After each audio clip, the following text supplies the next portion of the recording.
فأعوذ بالله من الشيطان الرجيم بسم الله الرحمن الرحيم قال الله تعالى في القرآن الكريم والفرقان المجيد يؤثرون على أنفسهم ولو كان بهم خصاصة آمنت بالله صدق الله العلي العظيم وصدق رسوله النبي الأمين الكريم أما بعد اللہ رب العزت کا فضل و کرم اس خالق کائنات کا احسان کہ اللہ تبارک و تعالیٰ نے اپنے دین متین کی ترویج، اس کی اشاعت اور اس کی ترقی کے سلسلے میں منعقد ہونے والے اس مجلس میں ہم تمام نفوس کو اکٹھے ہونے کی توفیق مرحمت فرمائی ہے۔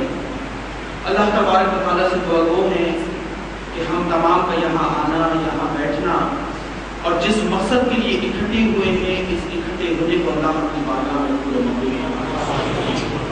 چند گزارشات آپ کی خدمت میں گزار کروں گا۔ قرآن پاک کی اس آیت کریمہ میں جو کہ آپ کے سامنے تلاوت کی سورہ حشر 28واں پارہ آیت نمبر 9 کا ایک جز ہے۔ اس جز میں اللہ تبارک و تعالیٰ مومنین کی ایک بڑی عظیم صفت کی طرف اشارہ فرما رہا ہے۔ وہ عظیم صفت کیا ہے؟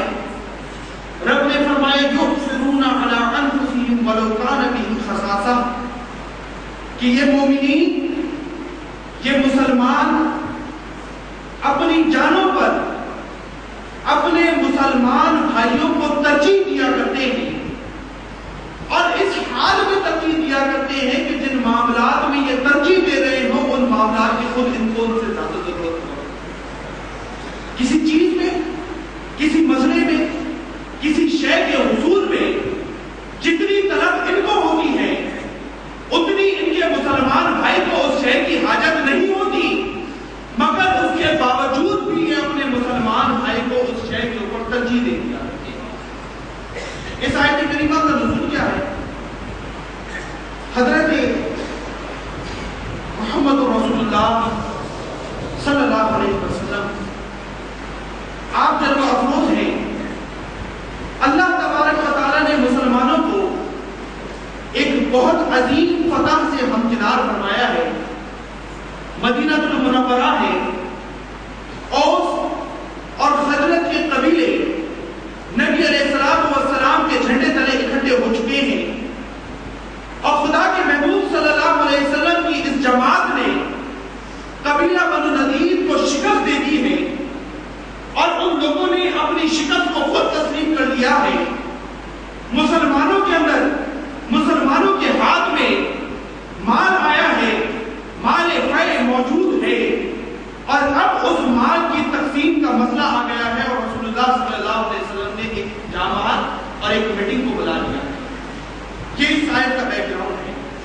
نبی علیہ السلام نے حضرت ثابت بن قیس بن شماس رضی اللہ عنہ آپ کو بلایا اور فرمایا ثابت اپنی قوم کے تمام لوگوں کو اکٹھا کرو اور ان کو یہ پیغام دو کہ تم کو محمد رسول اللہ صلی اللہ علیہ وسلم یاد کروا رہے ہیں۔ آپ نے یہ بات سنی، تمام انصار کو اکٹھا کر لیا گیا، تمام انصار بھی اکٹھے ہو گئے، تمام مہاجرین بھی اکٹھے ہو گئے۔ خدا کے محبوب صلی اللہ علیہ وسلم نے سب سے پہلے اللہ کی حمد کو بیان فرمایا، اللہ کی تعریفات کو بیان فرمایا، اور اس کے بعد انصار کی ان خدمات کا ذکر فرمایا جو کہ انصار نے ہجرت کے وقت مہاجرین کے ساتھ نے پیش فرمائی۔ اور آپ تمام لوگوں کو یہ علم ہے کہ انصار کی خدمات کا عالم یہ تھا کہ نہ صرف اپنے گھروں کو انہوں نے تقسیم کر دیا تھا، اپنی جائیدادوں کو انہوں نے تقسیم کر دیا تھا، انتہا تو یہ تھی، ایثار کا عالم تو یہ تھا کہ جس کی 2 بیویاں تھیں اس نے ایک بیوی کو طلاق دے دی تھی کہ یہ میرے مسلمان مہاجر بھائی کے حصے کے اندر جاتا ہے۔ ایثار کا عالم یہ تھا۔ اس وقت میں مسلمانوں کی یہ حالت نبی علیہ السلام نے بیان فرمائی، اور اس کے بعد آپ نے ارشاد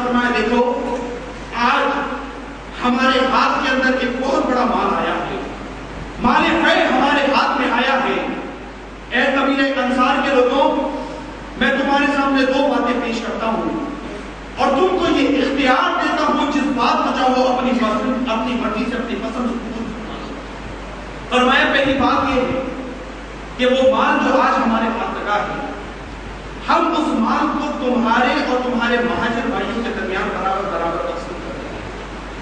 وہ مال